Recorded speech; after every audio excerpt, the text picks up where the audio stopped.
Welcome to the Buck Stops here, the official audio show of NotInHallOfFame.com, and I'm your host, Kirk Buchner, the Buck, the owner and the operator of NotInHallOfFame.com and the sister sites, the Fictitious Athlete Hall of Fame and the Fictitious Rock and Roll Hall of Fame. It's Season 1, Episode 36 of the Hall of Fame show, and Evan, Nolan, and I, we've got quite a few things to look at. We're looking at the passing of Lou Brock, Baseball Hall of Famer and legend in St. Louis. We're also looking at the passing of member of Kool and the Gang, a founding member, Ronald Bell. We took a little bit of a deep dive into their career, and what a great band they were. Really underrated, and I certainly encourage everyone to take a listen to their earlier work if you haven't already. We also looked at the National Soccer Hall of Fame. They've got one new member, and the Toy Hall of Fame. It's always a fun discussion. We looked at their finalists for the class of 2020. Without further ado, let's bring in Evan. Evan, how is the city of Chicago treating you? It is treating me pretty well, but I have to say, I think I may have finally stemmed the tide. No Hungarians died this week. They know I'm on to them. And people say flattening the curve is impossible. Yes, but see, I recognize there's a problem and actually spoke about it. So they're on their guards now. They realize what's going on. Okay. That's true, because we've documented all the conversations about that before, live, as opposed to sort of having it come out 6-7 months later. Yeah, that would be the case. Yes. Then again, I don't have a book to sell, so. Well, not yet. True. Not yet. Yeah. Yeah, so before everything, I finally got, I do have a death to report. My fantasy football team appears to be dead already. We're in the first half of the first game. How is that possible? Because it just feels that way, and as happy as I was with my team after they were drafted, the Beach Dogs don't look very good compared to everyone else. I don't know. Such is life. Well, for the fifth year, I think, in a row, I have the highest draft grade, which has translated, by the way, into win 8th place out of 8 teams, 4th place, 8th place out of 8 teams, 4th place. So I'm not that excited about it, but I apparently have the best draft according to Yahoo. Well, there you go. And if it's according to Yahoo, it's got to be true. Yeah. Well, they're the ones who are compiling everything. But I was at least smart enough not to pick a Chief. But I don't have any Chiefs or Texans, so this game means nothing to me today. Yeah, I'm against Mahomes, who's already got 16 points at this point at halftime. So, oh well. Such is life in the big city. Actually, I don't live in a big city. I don't even live in a big country. Where's the big city? How many kilometers from you? Because I think that's how you measure things there. Well, yes, because kilometers actually make sense as opposed to miles. That makes no sense at all. Do they though? I mean, when you can have 5,280 of something rather than 1,000, you got to go to 5,280. I mean, that just makes sense. I'll leave it with this: when the fine people in your country got to the moon, they didn't. They used metric. I guarantee that. Well, I don't have anything to say. That's probably true. And I also made the mistake of going. And I come from a city that has a big bridge measured in smoots. What's a smoot? A smoot was a fraternity boy in the 1950s who their pledge class decided they needed to measure how long the Harvard Bridge was, and I believe, and my Boston roots are going to be destroyed if I don't remember exactly, but I believe it is the Harvard Bridge is 97 smoots and 97 and 3/4 smoots and 1 ear long. So it's the only bridge in the world measured in smoots. He was the smallest member of the pledge class, and they had him lay end to end and just kind of taking chalk drawings of it. I don't know whether that's awesome or not. I have to. Well, what is awesome is he ended up becoming, I believe, in charge of the United States Standards of Weights and Measures. That is awesome. So he went on to do that. I believe he's still alive. Yeah. So the Harvard Bridge, of course, the joke of that in Boston is because the Harvard Bridge doesn't go to Harvard, it actually goes to MIT. And so the town is trying to determine what school to name the bridge after. And Harvard came and did, all these presentations about how important Harvard was and all these other things, and that the bridge should be named for them. MIT did a structural analysis of the bridge and also decided it should be named for Harvard.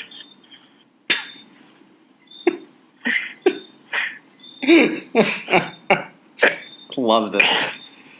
Yeah. So yeah, little Cambridge nerd rivalry right there. Love this. So anyway, nobody came to talk about Boston bridges. No. How are your frogs? The whistling frogs in the background. I tried. I was joking with my wife. I need to get some kind of studio in this area, and she says how about we get a whole whack of people listening first? And I'm like, ouch. It's like, we're doing okay, actually. We've got all the multi-platforms. People are responding. I like it. I think we're doing just fine. Yeah. You got to start somewhere, and we have however many listeners we have now are more than we had before we started. That's very true. That is very true, and it is the most successful of its kind.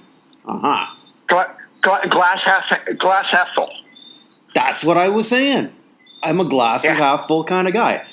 I've never even seen these damn frogs, too, which is incredible. I hear them every night, but I've never actually seen one. It's almost like a fan of Hootie and the Blowfish. I'm sure they exist, but I've never met one. I feel the same way about the Arizona Cardinals. Anyway, so what's our big topic for the week? We had a 5 small ones. Week, but I mean, last week we led with nothing but deaths. Are we going to do that again this week, or do you have something else you want to talk about? No, let's start off with something really fun, because I think it's just needed. It's a Hall of Fame that I always have a lot of interest in peripherally.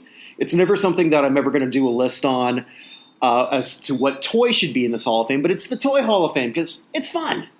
I think we should start with that. Yeah, it is. And I've actually tried, I don't know if you remember, to get them to send me a list of all the things they've ever nominated and things, because it's at the Strong Museum in Rochester, New York. Mm-hmm. And I've written to their public relations department 3 separate times. And they're like, oh, yeah, we'll totally get that to you. And they've never gotten it to me. Because if they did, I would have a list for you. Because I want to know who has been considered before and everything like that. I can go back to, I think I have back to 2012. But the Hall's been around much longer than that. I think we should have a list, though. And if they would just give us that information, it'd be easy. So. But it's always fun. It's just like it's so retro in a way. It just takes you back to your childhood, which is exactly what it's supposed to do.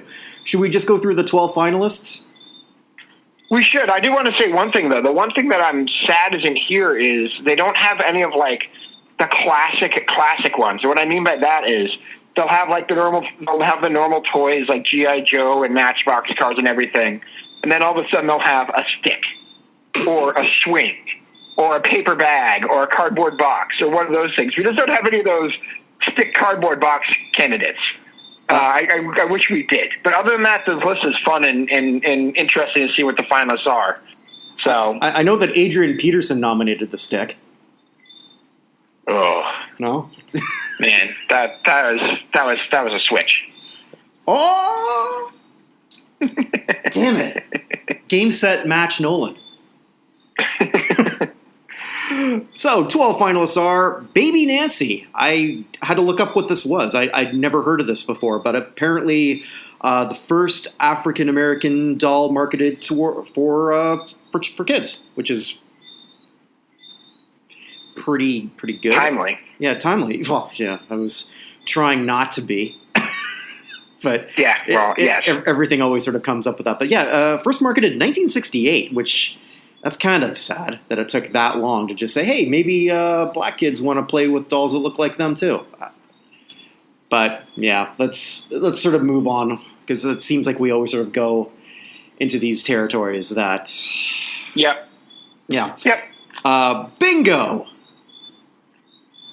Briar horses. That is an adult toy, which sounds very dirty, but it really isn't.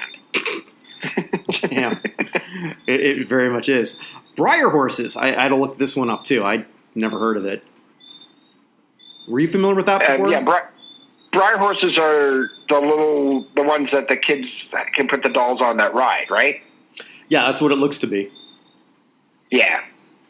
Yeah, I didn't know what they were called, but I was like, oh, look, it's 2 sets of horses on here, because there's another one coming up. Jenga, which is massively fun. I think I played that not that long ago. Love that game. Light Bright. I had that as a kid. Yep, Light Bright is a great fun. So, yes, that was a very good choice. Masters of the Universe. So the He-Man dolls. Never had those that came out a little bit, I guess at a time when I wasn't really playing with that stuff then. But I certainly remember the cartoons and the horrible movie with Dolph Lundgren. My Little Pony. Yes, My Little Pony back again. They were nominated last year. And I don't know about the year before. I only looked as far back as 2019 to see who had returned from the previous year. So I believe Masters of the Universe was a previous nominee. That seems to seem familiar to me, but I could be mistaken on that. They were also up last year as well. So wait, actually, what year am I looking at? If I looked at 2019, yes, this is 2019. So go ahead, continue. I'm sorry. No, a game near and dear to my heart. The Buchner family played this a lot. Risk. Yeah, also coming back from last year, another classic board game. It's been a while since they've inducted a board game. It was always interesting in the Buchner household, though, when we played Risk. My grandfather, a World War II vet, he would never say, but this makes no strategic sense. Yeah, but I rolled double sixes. just couldn't. That's not how real war would be. Yes. Wouldn't you rather do this? No, because I'm not. You never won. You could never figure that out. Sidewalk Chalk. Another classic. I guess that's the most cardboard box of the nominees here. So I'm in favor of that one. I like how they're very specific on this, because it's got to be chalk just for sidewalks, not for any other purpose. Understood. Yeah, they're distinct. They are. The game Sorry. I know I used another to classic. I don't remember the board game Hall of Fame, both Risk and Sorry, but not in this Hall of Fame. Oh, okay. I did not know that. Tamagotchi. Board game Hall of Fame is run by Games Magazine. Oh, okay. So, sorry, continue. I interrupted you. Nah, it's all good. Tamagotchi. If there are any still alive, I would like to hear its acceptance speech. And Yahtzee. Another interesting game of limited skill, but a lot of fun, particularly Drunken Yahtzee. Drunken Yahtzee is one of my top 3 drunken classic games. Number 1, of course, being Drunken Operation. There's nothing better than Drunken Operation. I've played in the past Drunken Strip Trivial Pursuit. That's a level I have not yet gone to. Yeah, that was it sort of culminates in a story that I probably shouldn't continue. And I'm actually going to take the high road and not. He can be taught. So they didn't announce when they're going to November 5th. Oh, they did? Okay, I missed that. What would you vote for out of these? Out of these, so just by the way, last year's inductees were the Coloring Book, Magic the Gathering, and Matchbox cars. Before that, the Magic 8-Ball Pinball in Uno. Mm-hmm. So we're still talking. There's some heavy hitters here. I mean, I think the most obvious one to me that has to be in out of all of these is probably My Little Pony, just because of the amount of media it's gotten over time, and the fact it's honestly been popular for 35 or 40 years for kids. Mm-hmm. So I put that one first. Sidewalk Chalk is hard to beat. I mean, what kid doesn't love Sidewalk Chalk? I mean, one of the board games, either Sorry or Risk, I would probably go Risk. Would probably be my 3. What do you have? See, I guess it's sort of, you have a different perspective having kids, which I've never met mine, so I'm sure that, let's see, which one would they have? They'll get out of juvenile detention soon. Yeah. No, I'm actually, again, this second time, I'm not going to finish this thought. Look at that. Oh my gosh. All right, what are your three? Okay, personally, only because I just love Risk. That would be there. And I think that certainly has a place. I'm trying to think, though, what's actually has more impact. Because you and I, whenever we talk about Halls of Fame, impact always sort of comes up. So I'll just sort of like go with that sort of process again. So I'll go with Risk, Chalk, and believe it or not, Tamagotchi. Because I think that ushered in a whole new wave of toys. Interesting. Yeah. As for all right, so we both have Risk at Sidewalk, Chalk. I will definitely take My Little Pony over Tamagotchi. I don't think He-Man and Masters of the Universe has had the staying power of My Little Pony, so that's the divider there. I kind of feel Light Bright had its heyday in the late 70s, early 80s. It disappeared for quite a while, and it's actually come back. I've seen some Light Brights back out there. If it's old people voting, it would probably be Bingo. But I think the only one I'd be like getting in is the Briar horses. Yeah, I agree with you. That's like one I have like zero. I don't want to say like zero memories. I just don't see how that was something that people would really get into. My Little Pony, I saw that as a kid, so I saw like almost every girl in my classes had one of those. And didn't that translate? Didn't they have a cartoon show that lasted a few years with that too? They had a cartoon show, and there is a whole. I believe it's My Little Pony Friendship is Magic, and there's a whole subculture of guys who watch that show who call themselves bronies. That are very much into that show of guys in their 20s and 30s who really liked the My Little Pony show. Seriously? So my kids, you haven't heard of bronies before? No. Oh my goodness, it's a big subculture, man. I guess there's just some things I just don't understand. I just learned what furries were. Oh yeah, well, furries are, I believe, a more sexualized brony. I don't think the bronies are going the way the furries are. So, I got nothing. I got nothing. The show's good. I watch it with my kids. It's a good show. They support each other. It's not too bad. And I also learned once and for all after my daughter yelled at me for getting this wrong. If it has wings, it's a Pegasus. If it has a horn, it's a unicorn. But if it's horn and wings, it's an alicorn. Just in case you're wondering. I made that mistake when she was like 4 or 5, and she basically yelled at me for not knowing that wasn't a Pegasus. It was an alicorn. So never make that mistake around a small child. I don't think that'll be a problem. An alicorn. All right. Well, love it.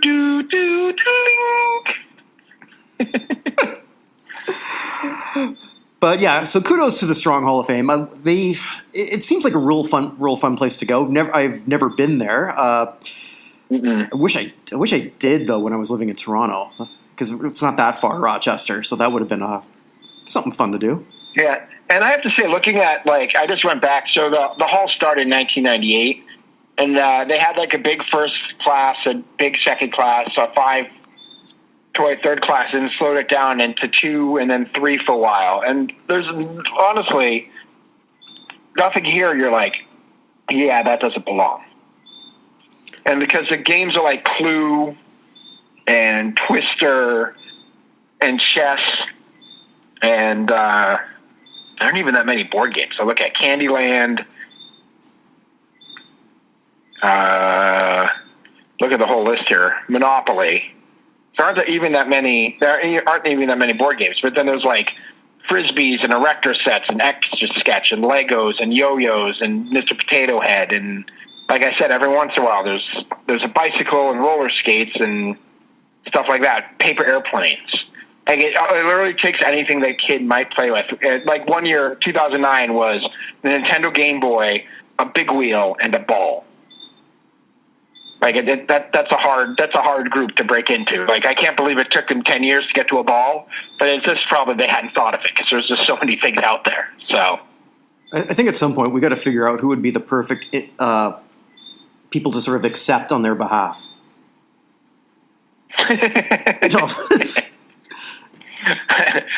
like if someone gets nominated and then you're just like Slinky couldn't make it, so I will accept on their behalf. Yeah, exactly. So risk like I don't know, Colin Powell. I see what you're saying. Yeah. Okay, I get it. So you have like little army men and you have Colin Powell accepting on their behalf. Yeah, and then sidewalk chalk. It could be the Karen who sprayed went viral because she washed off a little kid's design in a parking lot. Don't you ever say that. Sidewalk chalk needs to be the zombified corpse of Bob Ross, and there's no other answer. My apologies. I had no idea you felt this strong about it. Do not ruin the purity of the sidewalk chalk with anything other than the zombified corpse of Bob Ross. So, anyway, yeah, that's fun. It'll come out November 5th. Well, I'm sure we'll talk about it then. There won't be anything else to talk about. It's not like it's the Thursday after the U.S. election or anything. So, the timing's good. It won't get lost. God. That will be an interesting week. That day, probably you still won't know who your president is. It's possible. I don't think that is going to be. The crazy thing is, like, according to Nate Silver, mm-hmm. in order for Biden to have a 48% chance of winning the election because of our electoral college, mm-hmm. he needs to win by at least 4 points nationally. So if he wins by 2 points nationally, he only has like a 14% chance of winning the electoral college, according to 438. Really? Yeah. That's crazy. So in order to get to like a 99% chance, he has to win by 6 or 7 points. So it's entirely possible he could win by 4 points and it become a coin flip. And Trump somehow still gets to keep on, even though he lost by multiple millions of votes again. So. Oh, God. I got no segue to sort of like work out of this. Yeah. So, anyway. So, going from the Toy Hall of Fame to the electoral process, is now time to go to Pinky versus Broobs, or do we move to something else? Well, you know what would be really cool? Okay. Is to talk about the dead man from Kool and the Gang. Okay, that was my worst one yet. Oh, wow. No. Ronald Hall deserves your respect, my friend. You know what? I do respect Ronald him. Bell. I just said his name wrong. It's Ronald Bell, not Ronald Hall. I can't believe I just said that. I'd say I'd edit all the stuff out, but no, I'm not. Yes, the saxophone player and main writer from Kool and the Gang, Ron Bell. I'd say Kool himself, probably, even though he wasn't the singer. Mm-hmm. A band who a bunch of people have been advocating for. I don't know if you've seen Alex Voltaire has been posting on I have. Twitter cool like playing cards, and he's like, they're not well designed. I'm like, dude, I would buy them if they were real things. But he had Kool and the Gang out today because that's been one of his pet projects for years and years and years.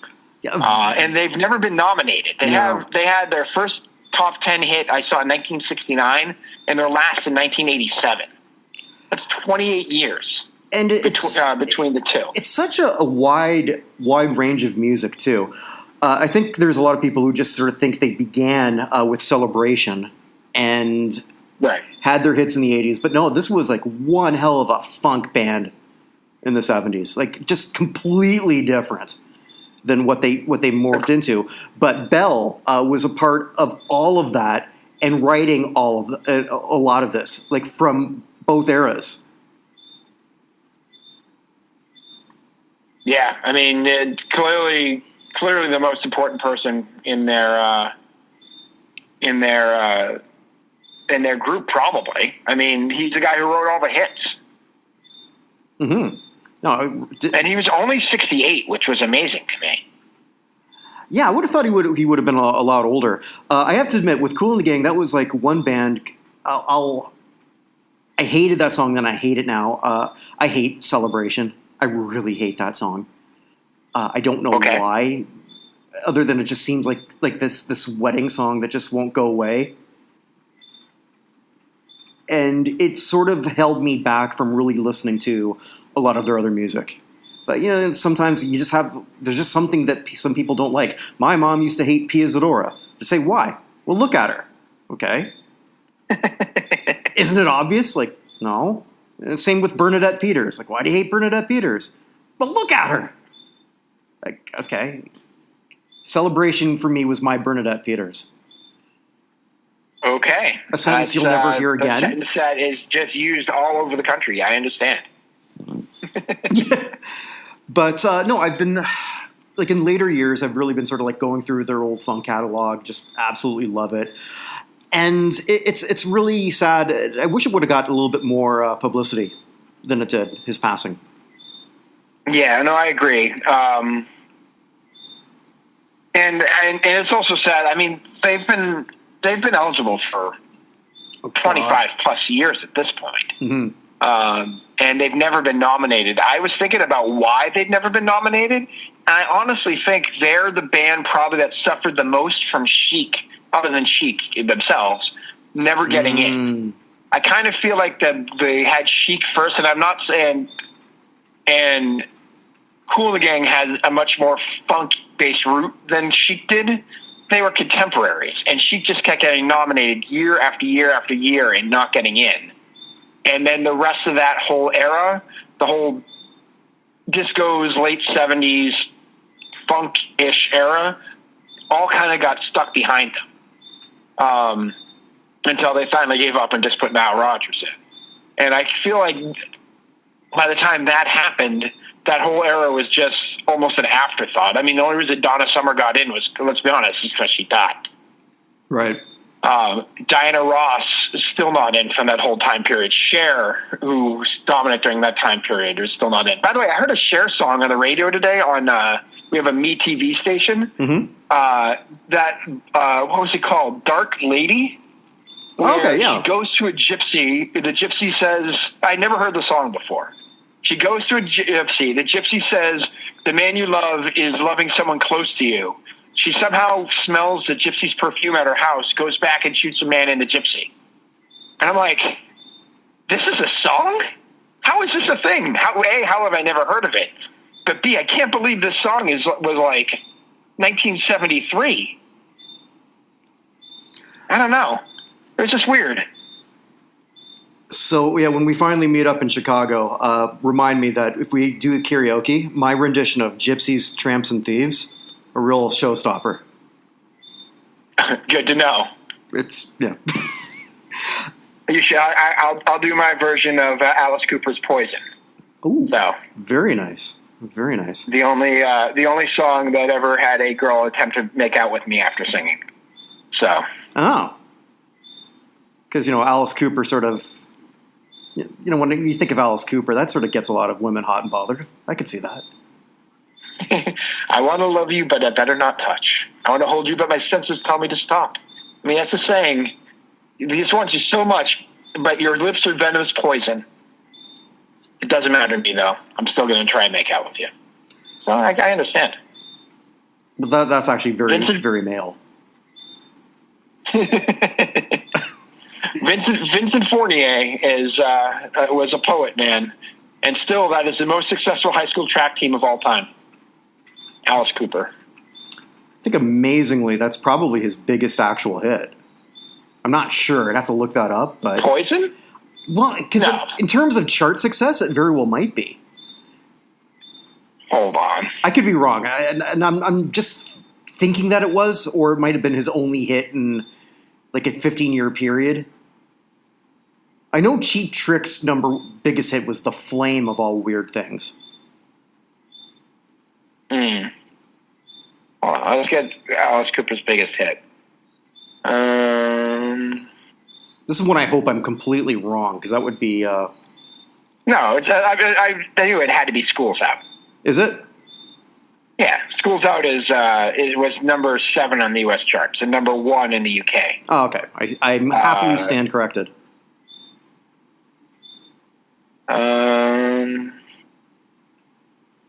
Where is Poison?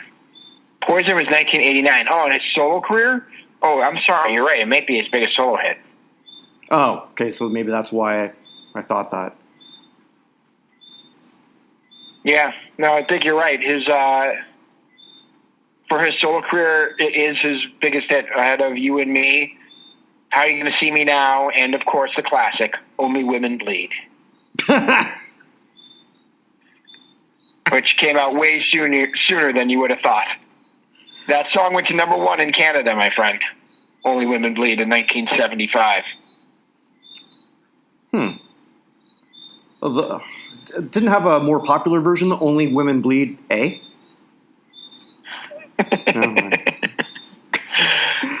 But well, I mean, they did one for all the blood types. A, B, O, it was universal. Except for type O negative. Yes. They were a good band, though, too. I like them. I did love it was them who covered Blue Monday, right? I believe that's correct. Mm-hmm. Now that I wasn't expecting to speak about type O negative, but I believe that is correct. Oh, yeah, because we always stay on track. Yeah, but I mean, we've gone from bronies to type. We've been all over the place. I have to figure this out. Hold on. Go ahead. Keep going. Well, I was going to say, so just RIP to Ronald Bell. One other thing I wanted to add when you were bringing up some of the bands who just sort of compare them with, I always thought that Kool and the Gang sort of fell in that same category because you mentioned a lot of other people who were in that. I think the Commodores might almost be next in that vein. Commodores, that's another good choice. Mm-hmm. Yeah, Lionel Richie isn't in the hall at all. No. Which is surprising. Yeah, the Commodores are another group that probably got blocked by this whole thing. And I honestly think that Chic thing did just hurt Chic. That hurt like a whole genre of music.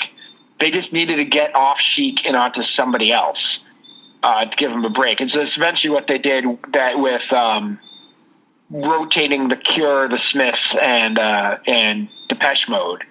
And they kept rotating around, and eventually The Cure caught, and then Depeche Mode caught, and I'm expecting we'll see the Smiths in pretty soon now, too. But they needed to give more than just Chic. And they never did. The Commodores are another band that's definitely suffering for it. The Gap Band is someone else who I always liked, who's further down the list. But they're in that same genre, and I don't think anyone else from that genre is probably ever getting in. No, probably unless it's Kool and the not. Gang or the Commodores, but I don't think so. You never know. I mean, we don't even know if they're even going to come out with nominees this year. It wouldn't surprise me if they don't. No, I'm sticking with Richie Leitner keeps asking us. I've stuck with the same 16 the whole time for who I expect to be the nominees. So, have you changed any of yours from when you first did it? No. I might have. I might have changed one, but I can't recall because I think I had to look up what it was because I don't remember thinking that I had any reason to think anything different. But I very well might have. But I can't recall off the top of my head. Yeah, I don't have Kool and the Gang. I don't have Kool and the Gang as one of my nominees, but they are somebody who definitely deserves consideration. And who knows, with Ron Bell's death, they may actually start getting some. So, yeah, unfortunately, you never know. That's how it works. Well, it took years until after Lemmy died before Motorhead finally got a nomination. That is true. But they've done such a terrible job with that whole genre as well. Which is so strange because you'd think that would be one of the genres that they would embrace more.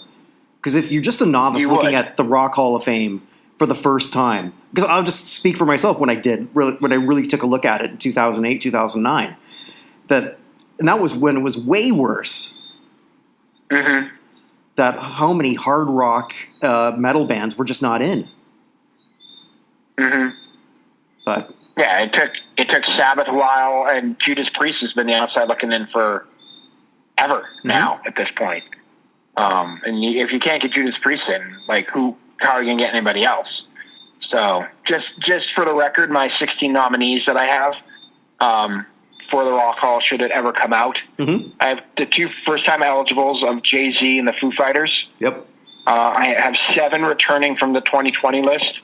So I have Kraftwerk, Pat Benatar, Judas Priest, Dave Matthews Band, Todd Rundgren, Rufus with Chaka Khan, and MC5.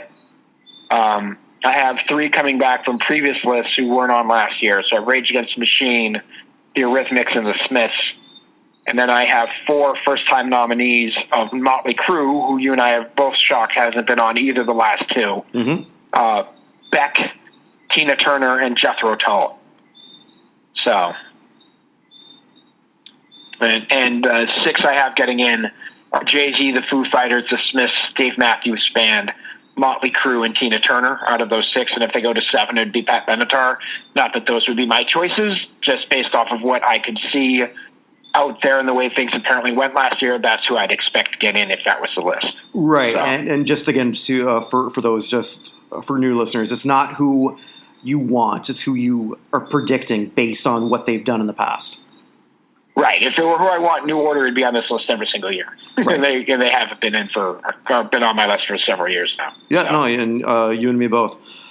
Though sort of an interesting thing to do in Barbados, because I've been, I don't know if I ever told you, I've been on acclaimedmusic.net, one of my favorite websites, and they've done a composite of the top 3,000 albums of all time based on just the critics. Oh, wow. So just on like critical acclaim from like U.S. magazines, Canadian, British, few others too. And so now with the, iTunes, Spotify, everything, you can pretty much listen to every one of those. So I'm doing virtually every album that, as long as I can find it on iTunes, which is for the most part 95% of them. So I was walking into town, and I'm playing Unknown Pleasures by Joy Division, and just watching a bunch of happy Bajan people, and then listening to that in my head, just in the earphones of Joy Division. It just. I don't think I could have had a more inappropriate backdrop to my walk the other day. Yeah, the Joy Division, not a happy band. Despite the name and even though what it's named after. Love Will Tear Us Apart may literally be their happiest song. God, I'm so happy that is the epitaph of the lead singer's grave. So. Do you think that they could have morphed into what they became if Ian Curtis didn't die? No. Yeah, I don't either. No. Yeah, the Nirvana wouldn't have become the Foo Fighters either. Very true. Very true. No, and Genesis wouldn't have become whatever Genesis became if Peter Gabriel stuck around. So, anyway, all right, so do we want to move on to Lou Brock? Yeah. Which I know there's no good way to do it. No, I was trying to come up with something really clever in my head, and I had, once again, nothing. Another legendary figure, a popular figure. I never got to see him play because he retired in '79, so a little bit before my time. But greatest bass sealer of his era, by far. Mm-hmm. Really, really good hitter. Sabermetrically speaking, I guess overrated. Is yeah, but I mean that's sort of irrelevant. The whole thing about sabermetrics is you weren't paid to be a sabermetrician at the time that he was playing. So it's the whole argument that Bill Russell wouldn't have stood a chance against Shaq or whoever, right?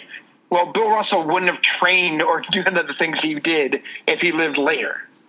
You know what I'm saying? Like, everything is entirely different, and it seems crazy to think that, like, I can tell you Wade Boggs is a sabermetrician's dream, and so many Red Sox fans hated how much he walked.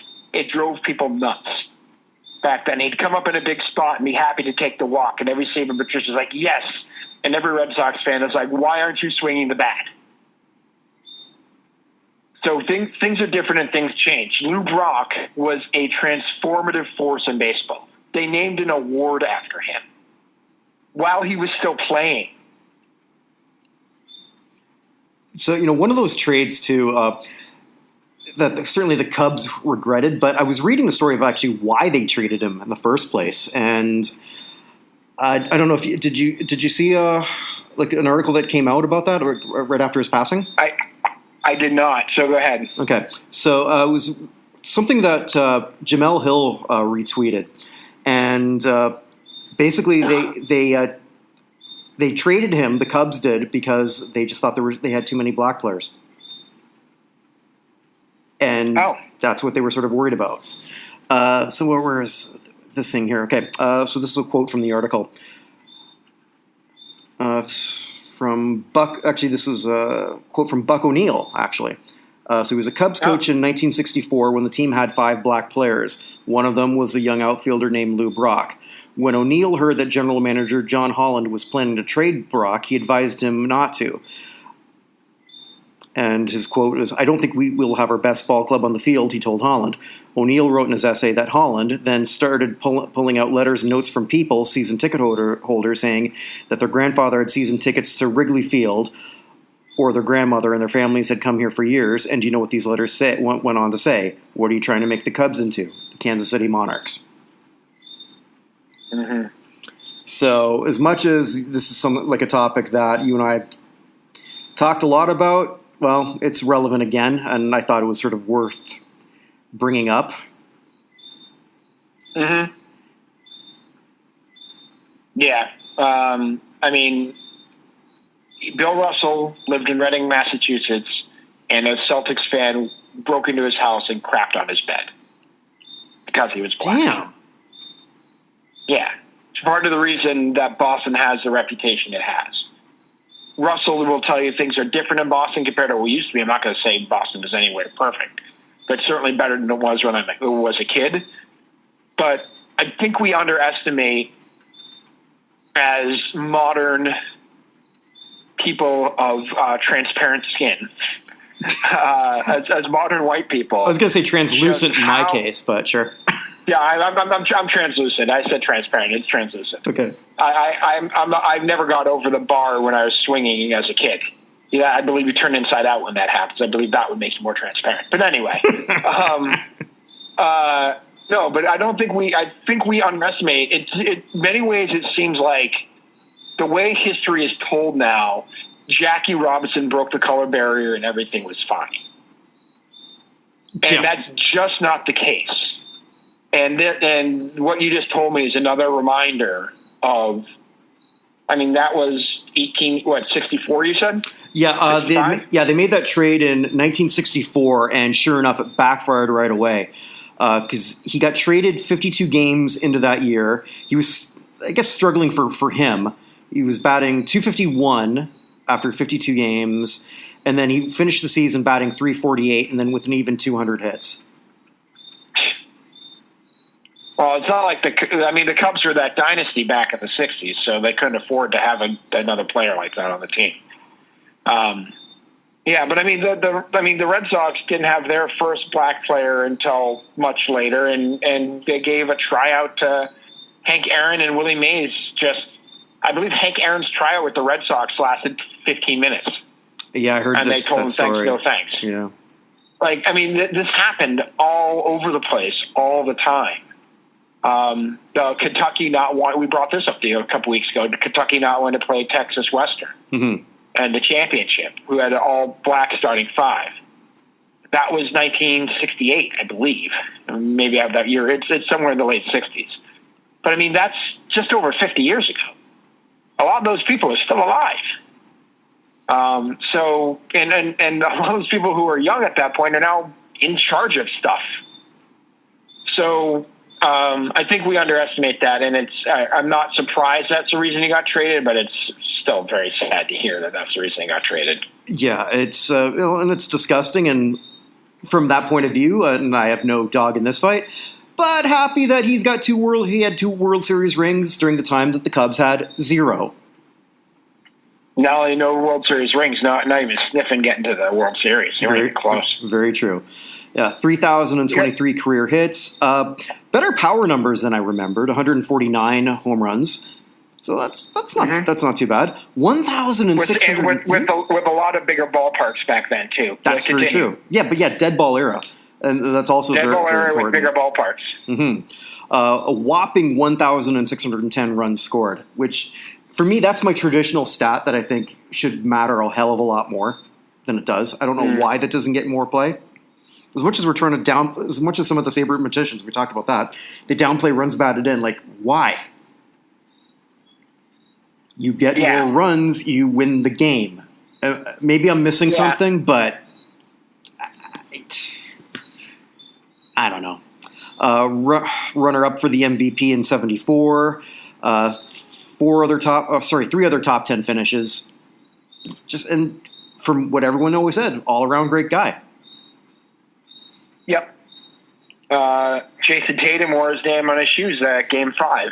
Oh, did he? Okay. Right after he passed away. Yeah, he wrote R.I.P. Lou Brock, and he was wearing him on his shoes, and the Celtics went out and kicked the butts of the Raptors. I won't talk about what happened last game, other than to say your coach not be in the corner.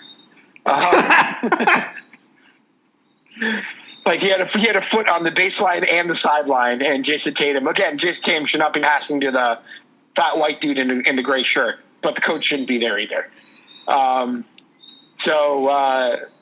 no, Lou Brock is 47th all time in runs scored, and pretty much everybody ahead of him, with very few exceptions, is a Hall of Famer. And of course, he was the steals leader up until Ricky Henderson showed up. Did you hear Ricky Henderson's speech after he broke that record? Yeah, I am now the greatest, essentially, when he lifted the base up over his head. Yes. Yeah. Yeah, I mean, the most amazing thing about that speech is they said I and not Ricky Henderson is now the greatest. No, man. You beat Ricky Henderson talked about Ricky Henderson in third person better than any other player since Ricky Henderson. I mean, that dude was a nutcase, but him talking about himself in the third person and forgetting that John Olerud was once his teammate is still one of my favorite things. Even after Olerud said, "Yeah, that was me," in reference to, I used to play with the guy who wore the batting helmet in the field. Yeah, that was me. Yeah. No. There was. He kept saying no. They played together in the Blue Jays, right? And Briefly, then they were together at the end of their careers, both with the Red Sox. And he completely forgot that he played with John Olerud before. But anyway, back to Lou Brock. One trivia question I want to bring up. I don't know if you saw this. What pitcher did Lou Brock face more than any other in his career? Oh, okay. I don't know. Let's see. It's 157 times. All right. Well, it'd be someone in the National League. I almost want to say Tom Seaver. It is Tom Seaver. Okay. Very good. Well, Vinny Laspinuso sent something to me right after Brock's passing. Actually, I didn't even know Brock passed. I thought that's sort of an interesting thing that he sent to me. When Tom Seaver made his first All-Star game in '67, it was Brock's first All-Star game. And Lou Brock sees Seaver, but didn't know who he was, and asked Tom to get him a coffee, thinking he was an attendant. And Tom went and got him a coffee. And Lou was the nice guy. He said, "Well, thank you so much. Hi, I'm Lou Brock. Yeah, hi, I'm Tom Seaver."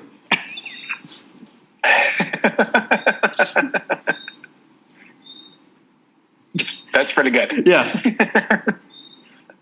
So, cool. Before we move on, a couple more deaths I just want to bring up quickly. Mm-hmm. A couple Hall of Famers out there.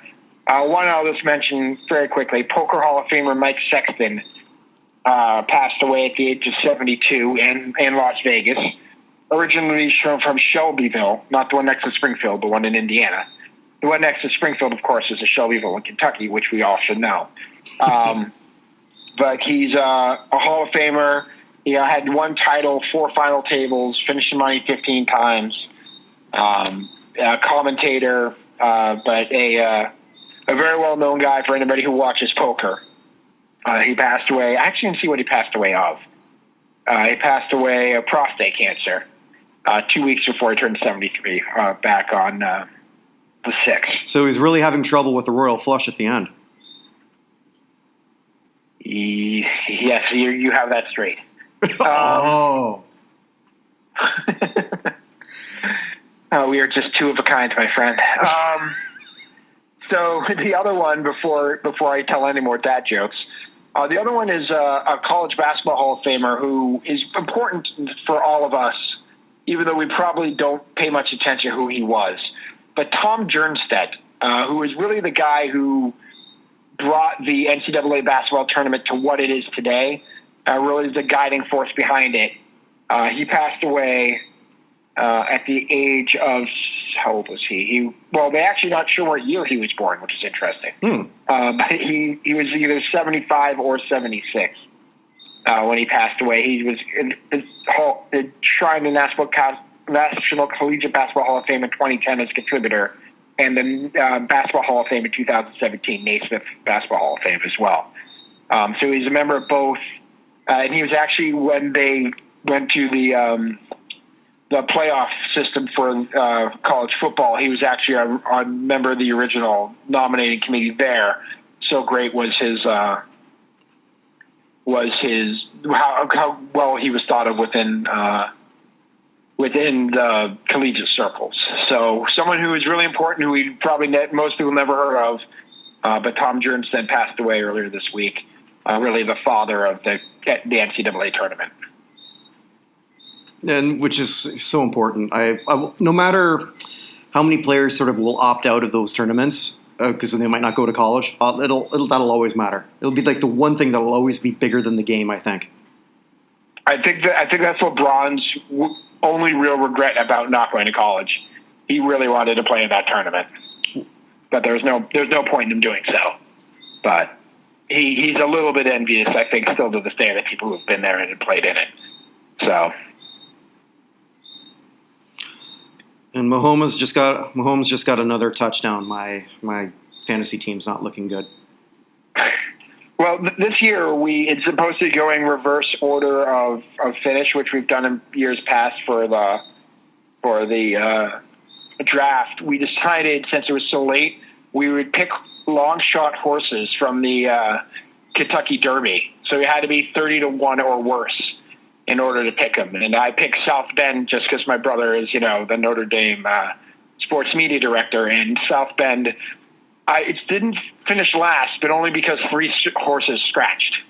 So they finished last of the ones running. So I picked 8 and 9, and I was hoping Mahomes would fall that far. I was going to try and do Mahomes Jackson. Why am I thinking his name? It's from Baltimore. Oh, Lamar. My brain's gone.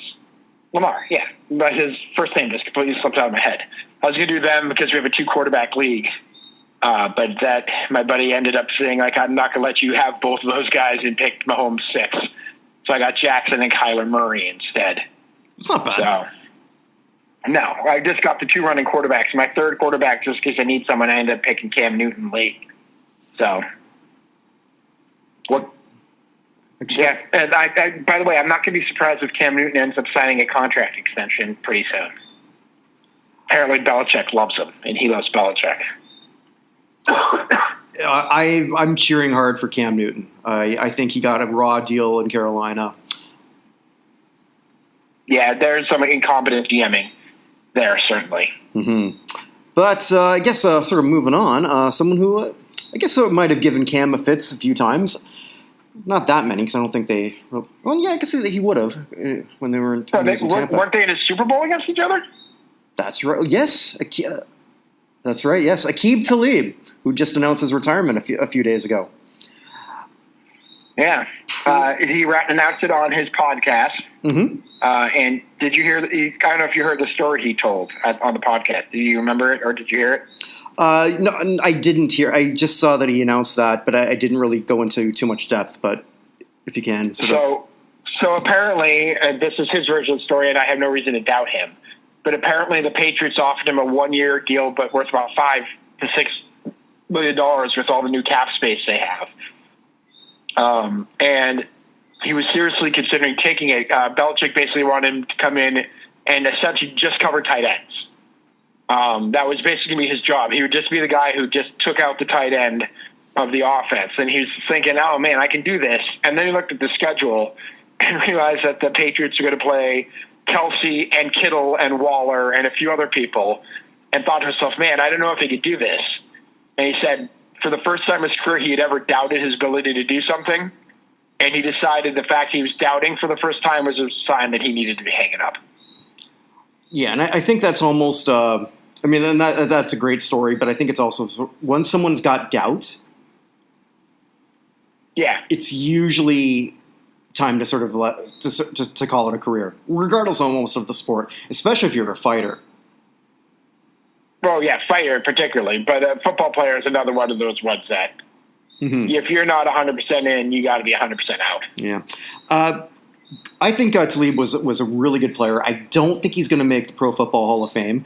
When I did my preseason ranking of those based on their Hall of Fame credentials, I had him at number 75, and he was slipping because I had him obviously he was a free agent, so I didn't know whether he was going to play or not. So I'm not really surprised by this because his last season wasn't particularly strong with the Rams. But as you and I were talking offline, we sort of love when guys sort of blossom in the second half of their career. And Talib's one of those guys. And you did that first with your team, the Pats. Mm-hmm. That's when I mean, he was incredible with the Patriots when he got rebounded. Then he went to Denver and really took over because he started as a problem child in Tampa. And his coming to the Patriots really helped him out. And that was a guy I did not want to lose when he ended up going to the Broncos. But he had that defensive secondary for the Broncos was great for years. Talib and Chris Harris and Champ Bailey. And I mean, that was a heck of a defense when he first got there, and he was there for quite a while. So won a Super Bowl, Super Bowl 50. So he's got the ring, 5 Pro Bowls. That's probably not nearly going to be enough to get him into Canton, but he is eligible 2025. Does he make maybe a semifinalist? Oh, I'm sure he could be a semifinalist, I think. Yeah, because there's so much. Yeah. So many great players for there. Because he's not even the best, the best defensive back to retire. Who will be eligible in 2025? That'd be Weddle. Agreed. And neither Weddle nor Talib were on the. Were they? I actually don't have. I thought I did. Right? I don't have the 2010s All-Decade team. I think Weddle was. Talib was not. Weddle was. Talib was not. I just went to my thing, and for some reason, I don't have the 2010s All-Decade team, which is weird. I have a tab for it on my spreadsheet, but it's not there. But yeah, so I mean, Talib is. It's just think about the fact that John Lynch is having so much trouble getting in, and they've been having a lot of defensive backs get in recently, but it's mainly because they had so many backed up, and it's very hard to get in as a defensive back at this point. So I bet he'll be a semifinalist at some point, but I don't expect he will ever be a Pro Football Hall of Famer. There's nothing wrong with 12 years in the league, a championship, and Pro Bowls. That's way ahead of most players. So absolutely, I don't think he'll ever quite make it in. Yeah, so we certainly wish him the best in his post-playing career, and hey, he's doing that on a podcast. Clearly, he's got his post-playing career doing really well. So, thumbs up to a great career, Mr. Talib. Big fan. I really enjoyed watching him play. I guess we'll close off with something that you know far better than I do, because we've talked about soccer on the show before, and soccer is sort of a new thing that I really got into the last couple of years, especially living in a soccer-mad country. But so the Soccer Hall of Fame announced their class, just one person, that's it. And I hope I'm pronouncing his name right. Carlos Bocanegra. Yes, Charlie Blackmouth would be the translation for his name. But yeah, Carlos Bocanegra, long-time player on the U.S. national team.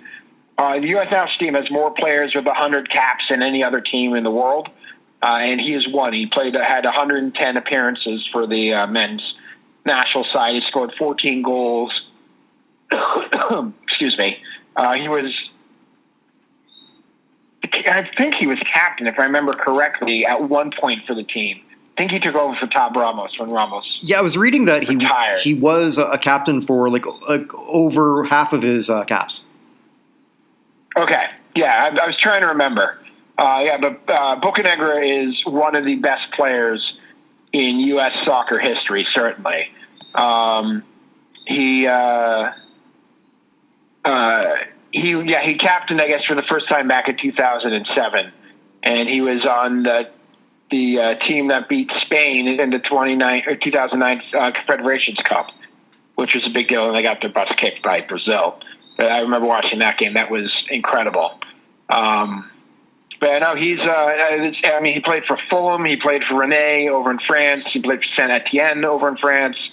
Played for Rangers in Scotland. Also the Chicago Fire and Chivas in MLS. But certainly, if you're looking at U.S. soccer, and U.S., we want to talk about a Hall of Fame that has too many members. He becomes a 305th member of the U.S. Soccer Hall of Fame. Unless those are all women, the U.S. soccer history does not have 305 people worth going in there. That blew my mind when I read that. Yeah.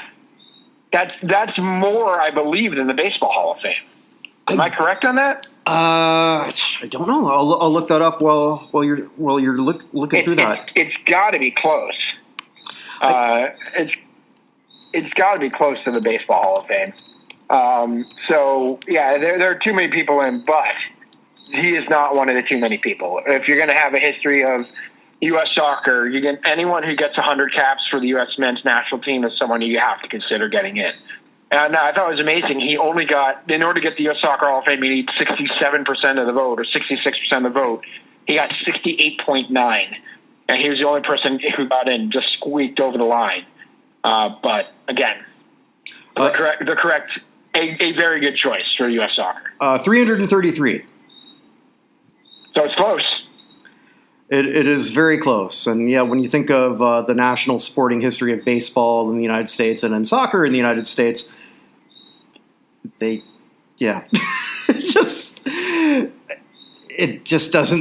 really doesn't add up. I think the other thing too that sort of got me, like, okay, you have 305 members, so you're only adding like one because you just want to like hold back the flood.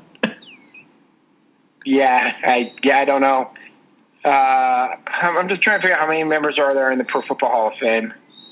I did see an article, though, on, again, the great site Yahoo, which I guess really anyone can write for. And someone was getting upset that Hope Solo didn't get in. Yeah, Solo's another very good candidate. She just is the one thing that U.S. soccer players never are, which is divisive.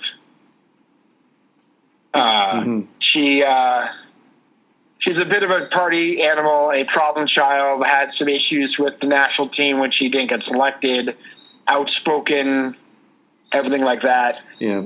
She hopes Solo will be a member of the Soccer Hall of Fame, but they're going to make her wait.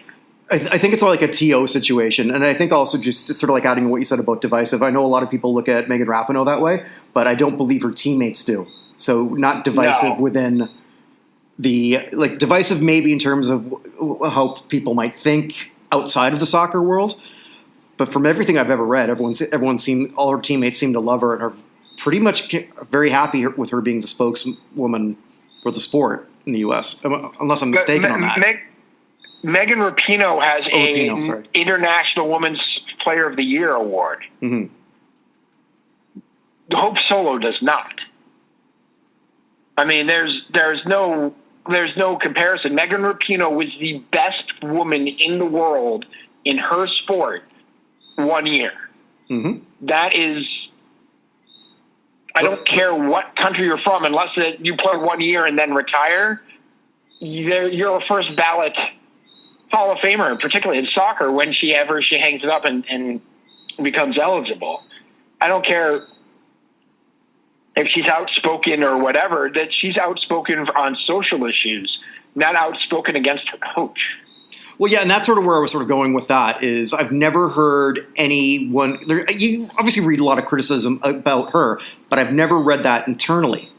Whereas with Solo, when at the height of her career, that was every other week.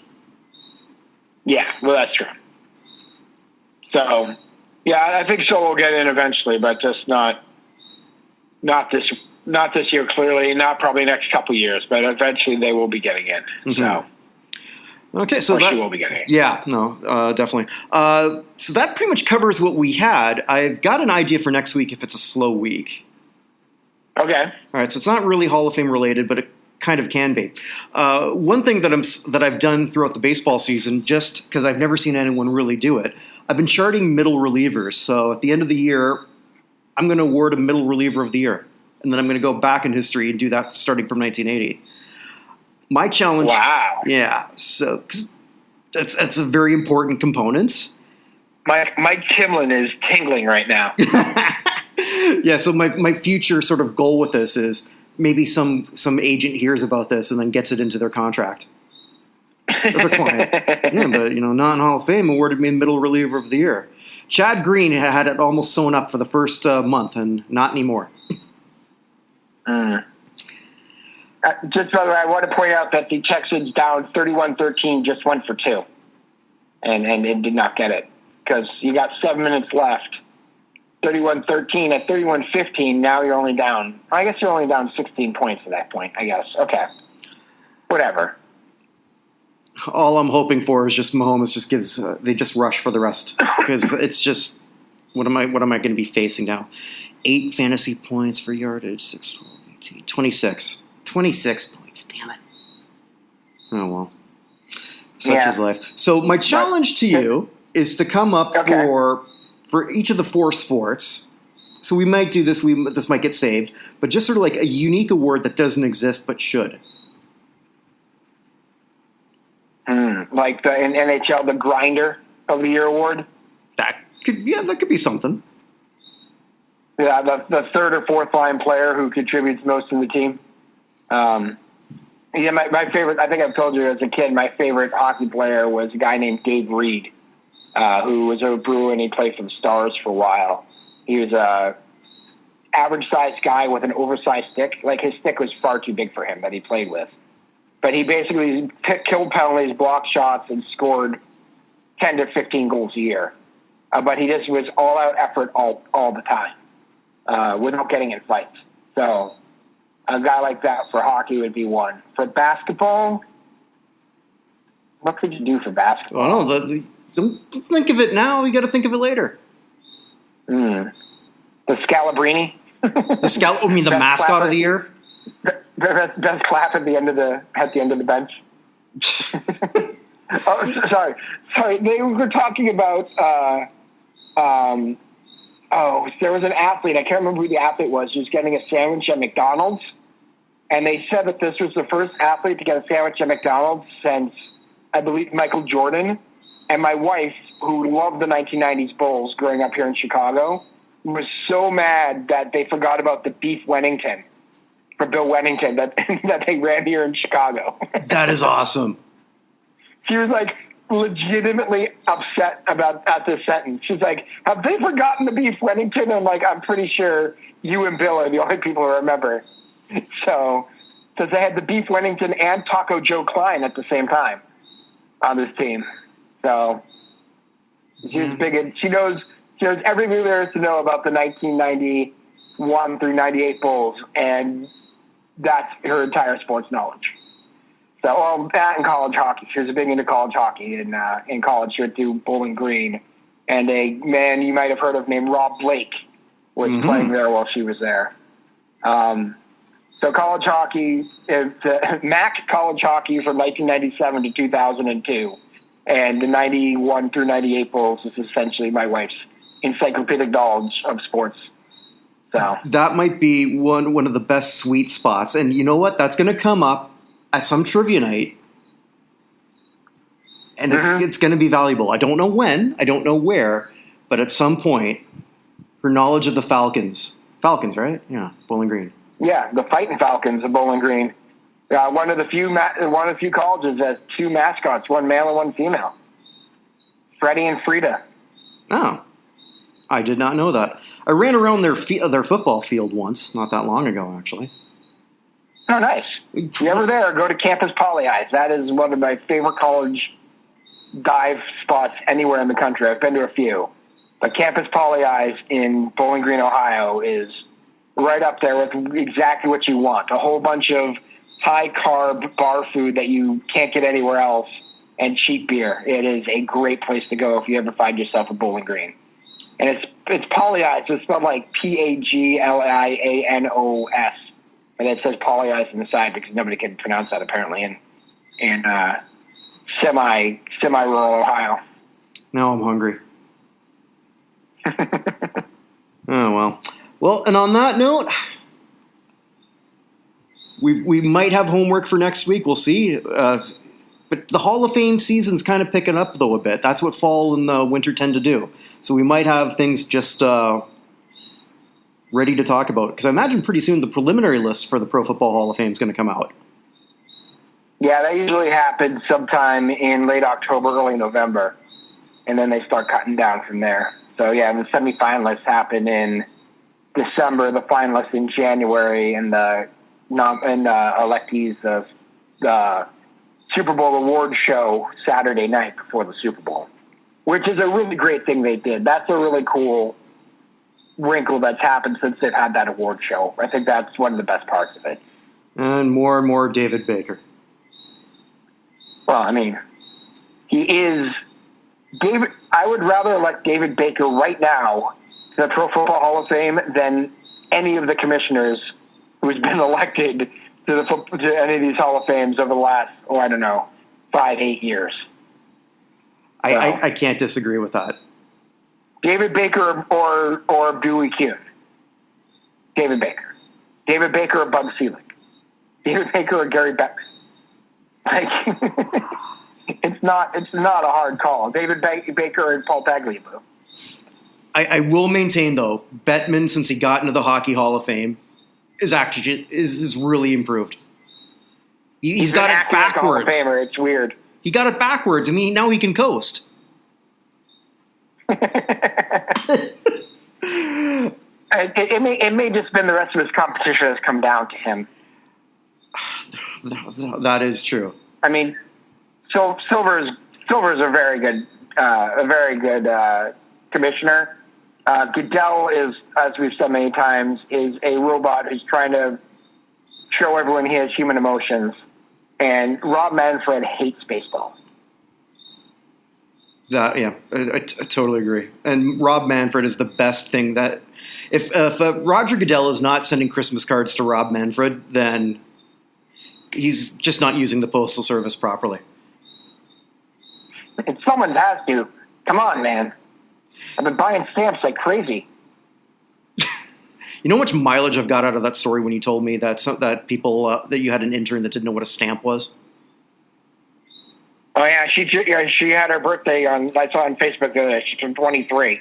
Yeah, she didn't know how to stamp and address an envelope when I knew her at age. She was 20 or 21 at the time. Yeah. And yet they were the most people. That was the age group that were people protesting outside the Postmaster General. Because I know we're going back in politics again, but I always wonder how many people protesting that actually ever mailed anything. Yeah, I just think of PCU. Did you ever see PCU? I have, but it's been a while. We're not going to protest. We're not going to protest. Nice. All right, well, stay safe, Evan, and we'll chat next week. Sounds good, man. Take care. All right, bye. Thank you so much for listening. We're going to have some new content regularly at nothalloffame.com, so please check back often. Stay safe, everyone.